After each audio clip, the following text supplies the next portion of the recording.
Hi guys, Lachlan Delahunty, Performance Property, here with Dave McMillan, just in front of the Swan River actually. We went down to the Swan Brewery the other week, mate. You quite enjoyed that? I did, or you did? I did. I wasn't there. You weren't there, mate. I was in Melbourne drinking VBs, mate. Very good, very good. We're talking population, and there's a little bit of evidence that at the moment, a few people floating about.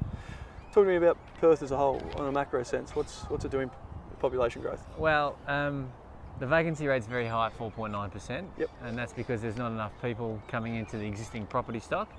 And that's because population in Perth is 1% against a national average of 1.6. Yeah, okay, it's pretty compelling. But what's driving that? What are the sort of interstate migration numbers?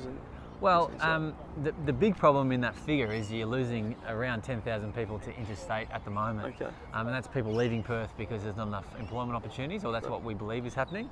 And it's very underwhelming overseas migration figures, running at about 8,000 at the moment.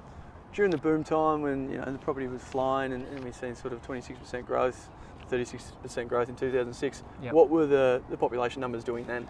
Look, for the last decade, overseas migration average was about 30,000, Yeah, okay. and as I said, now it's less than 10. Yep. But you're getting positive net interstate migration Yep. of around sort of 4 to 8,000, Okay. and now that's minus 10,000 and a bit more. So okay.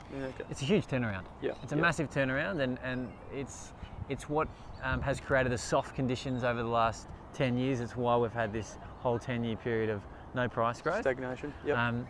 And until that turns the other way fairly aggressively, we're not going to see aggressive price growth here. Whilst we think it's affordable and the market should stabilise and arguably rise a little bit, not until the population starts to turn the other way fairly aggressively will we see prices do the same. Well, thanks for the insight, David, and stay tuned for some more macro insights.